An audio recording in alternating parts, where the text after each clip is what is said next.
Kevin Sidebottom here, speaker, author, and trainer. I go around and teach organizations how to grow trust and influence to generate higher revenues and greater profits. Today, let's talk about whether you're in business doing a renovation on a house or you're doing a renovation yourself for your house. What does that look like? Now, my past experience was I actually did a home renovation, a total flip, while I lived in a house. And I highly recommend having 2 bathrooms if you're going to do this when you're going to renovate your main bathroom. I didn't. That's right. So I had planned that it was going to take me about a week to go and do this renovation. It actually took me about 2 months. And because I live in the Midwest, for the extra benefit, I was actually having to trudge in the cold over to the nearby gym to take showers in the morning before work. It didn't go well for me, okay?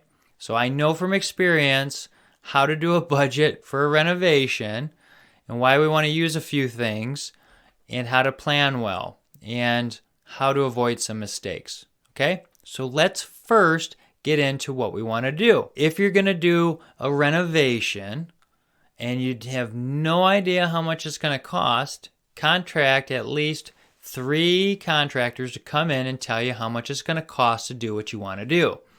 Whether it's adding an extension onto your house, a whole upper level, just doing an update to your bathroom, whatever that looks like, go have about 3 people come in and give you a quote.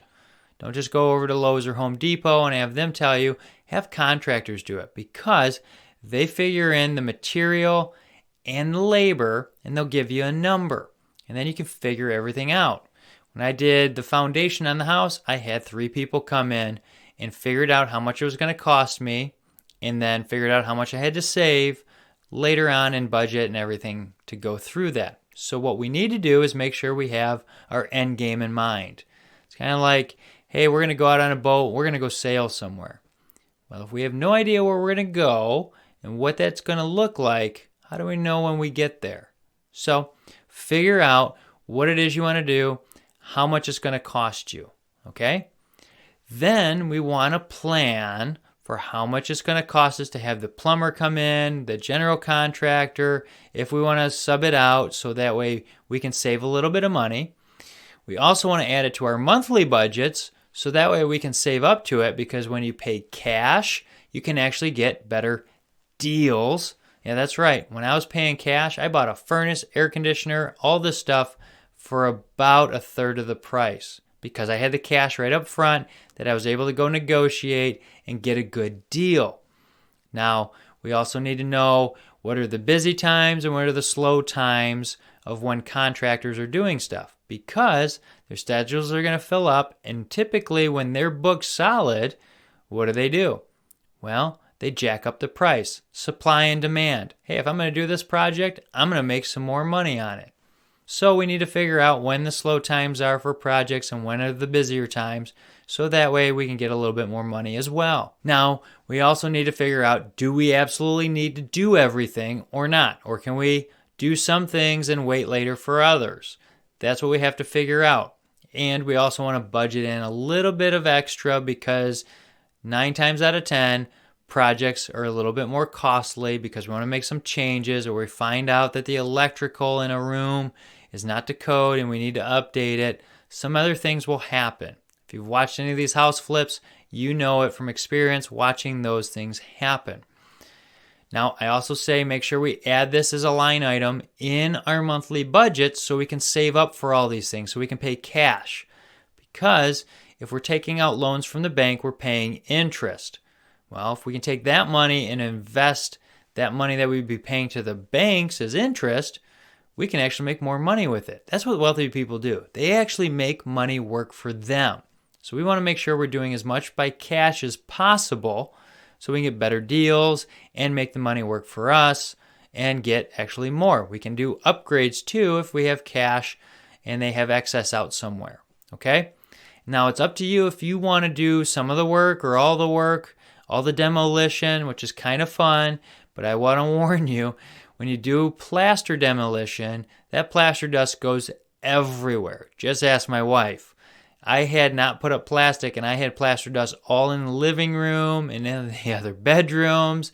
It was awful, and it took a long time to clean all that up.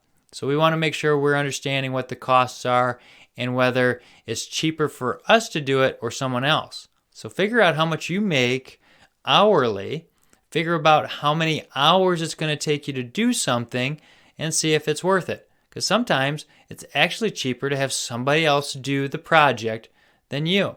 And every time I've done the project, it's taken me 3 times as long because I've had to run to the hardware store to get an extra thing or whatnot to fix things. And by hiring like a plumber to come in, I actually saved hours off of me doing it. And if I would have had some issues, I probably would have had to tear down half the tile in my shower to fix some of the stuff that was done. So we're budgeting everything in, and we're line iteming all the things we want. Sinks, vanity, toilets, showers, tile, anything that we're going to want, line item it out and figure out what that budget looks like and start putting numbers to it. You'll be more efficient if you do this and have a plan instead of just handing someone your credit card and hoping for the best. Okay? We also need to look at, if we do this, is it going to add value to our home and not put us at the top end of the market? The way I say that is, a realtor will tell you, hey, you can do all these renovations, or you can go buy another house in another area that has more value. So if you take a house and you add 500 square foot to it, and now you're the biggest house on the block, well, your value doesn't necessarily go up. But if you do a change to your bathroom and your kitchen, just to update it a little bit for, $10,000, $15,000, and now it's a brand new update, it actually brings more value to the neighborhood, especially if you're the cheapest house on the nicest block. And that's what I've always learned. The cheapest house on the nicest block is where you want to be, because everybody else's home values go up, so does yours, but your taxes don't go up as much. Okay? You also need to figure in how many of the different things you have to get permits for, and typically contractors know all that. That's what they figure into the price. If you can trick a guy to give you the whole line item of everything and the cost breakdowns, more power to you, but they typically will hide some of that. And there's a reason, but they need to make profit, and they need to be able to eat and sleep indoors as well. Plus, they're doing all this for a reason. It's their business. They have to make money, or else they have to close their doors. So we need to give them a little bit of profit too. So by doing all these things, you'll be successful in your renovation and have a nice home. We'll see you next time.